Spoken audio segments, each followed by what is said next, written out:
जय हिंद दोस्तों, आप सभी का स्वागत है। और यदि आप शिक्षक हैं या स्टूडेंट हैं तो यह जानकारी खास आपके लिए ही, क्योंकि हाल ही में मिनिस्ट्री ऑफ एजुकेशन ने कुछ गाइडलाइन जारी किया है। आखिर इस गाइडलाइन की ज़रूरत क्यों थी? व्हाई? तो दोस्तों, इस गाइडलाइन की ज़रूरत इसलिए थी क्योंकि निजी कोचिंग केंद्रों में अधिक फीस लिया जाने लगा था। छात्र आत्महत्या करने लगे थे। और इस गाइडलाइन में खास रूप से कहा गया है, आप देख सकते हैं, खास रूप से इस गाइडलाइन में जो कहा गया है कि 16 वर्ष से कम उम्र के छात्रों का नामांकन नहीं कर सकते कोचिंग संस्थान वाले। कोई भी कोचिंग सेंटर स्नातक से कम योग्यता वाले ट्यूटर्स को नियुक्त नहीं करेगा। संस्थान भ्रामक वादे नहीं कर सकते या रैंक की गारंटी नहीं दे सकते। दोस्तों, अक्सर ऐसा होता था कि जो हाई रैंकिंग या टॉपर रहते थे उनका कोचिंग वाले इंटरव्यू लिया करते थे और अपने कुछ पैसे देकर उन्हें एक ही फर्स्ट रैंक वाले को अलग अलग कोचिंग संस्थान वाले अपने अपने कोचिंग में पोस्टर लगा दिया करते थे कि ये हमारे यहाँ से पास कर गया और ये टॉप रैंकर है। जिस कारण कई छात्र इस कारण भ्रम में उस कोचिंग संस्थान में एडमिशन ले लिया करते थे। इस कारण मिनिस्ट्री ऑफ एजुकेशन ने ये सारी गाइडलाइन जारी की। गाइडलाइंस के उल्लंघन की स्थिति में 1 लाख तक के जुर्माने से लेकर कोचिंग पंजीकरण रद्द करने का सुझाव है।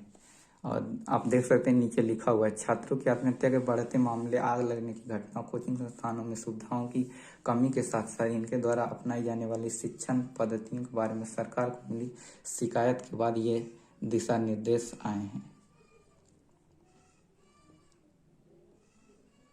दोस्तों, आप इस पे विशेष जानकारी चाहते हैं तो आप अंकित सर के वीडियो देख सकते हैं। मैंने ये सारा क्लिप वहीं से लिया है।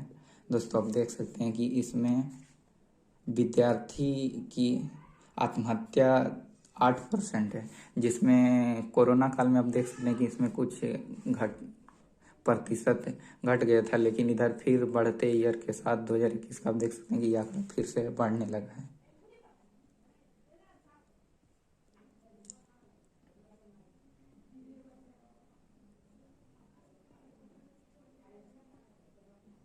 देख सकते हैं ये सारे वही सारे टॉपर्स हैं जिन्हें कई कोचिंग संस्थान वालों ने अपने अपने यहाँ एडवर्टाइजमेंट किया था।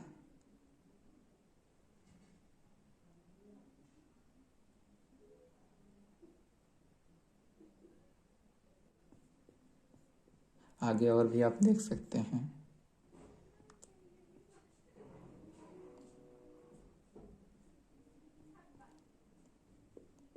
किसी भी परिस्थिति में फीस जिसके आधार पर किसी विशेष पाठ्यक्रम अवधि के नामांकन किया गया उसे पाठ्यक्रम की अवधि के दौरान नहीं पढ़ाया जाएगा। ये सारे कंडीशंस लगाए गए कोचिंग संस्थानों के ऊपर।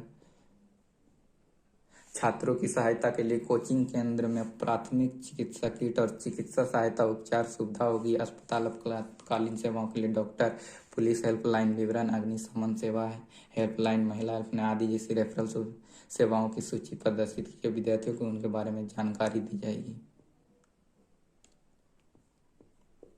और साथ ही इसमें लिखा गया कि छात्रों की शिकायत दर्ज करने के लिए कोचिंग केंद्र को शिकायत पेटी या रजिस्टर रखा जाना होगा, क्योंकि कोचिंग केंद्र में छात्रों की शिकायत समस्या निवारण के लिए समिति भी होनी चाहिए। साथ ही कोचिंग केंद्र के भवन परिसर में पुरुष और महिलाओं के लिए अलग अलग शौचालयों का प्रावधान होना चाहिए। तो यह दिशा निर्देश खास करके यह दिखाता है कि यह ऑफलाइन कोचिंग संस्थानों के लिए है।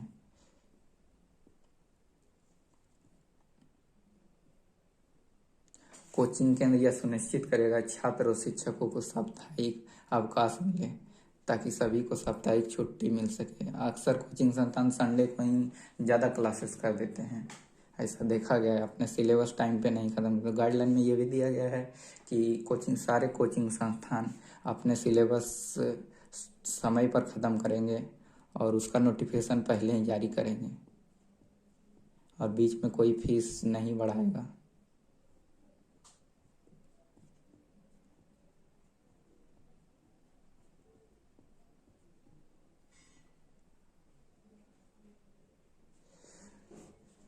यहाँ आप देख सकते हैं पंजीकरण या सामान्य शर्तों के किसी भी नियम और शर्तों के उल्लंघन के मामले में कोचिंग केंद्र के लिए दंड निर्धारित किया है, जिसमें पहले अपराध के लिए 25,000 रुपये और दूसरे अपराध के लिए 1,00,000 रुपये।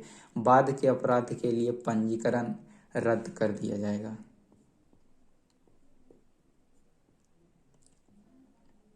दोस्तों, पेरेंट्स के मन में भी कंफ्यूजन है और स्टूडेंट के मन में भी कंफ्यूजन उठ रही है कि अगर वो कोचिंग संस्थान नहीं जाएंगे तो आप पढ़ेंगे कैसे, क्योंकि आप सभी को यह पता ही होगा कि सरकारी स्कूल में उतने अच्छे ढंग से पढ़ाई नहीं हो रही है।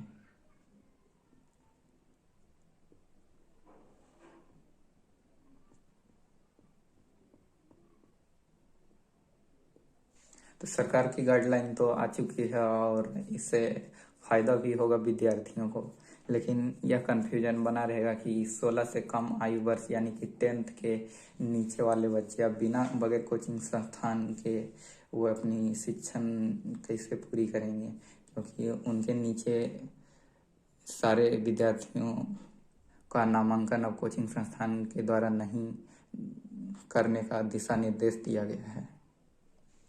और इस पर आप क्या विचार रखते हैं हमें कमेंट में जरूर बताएं।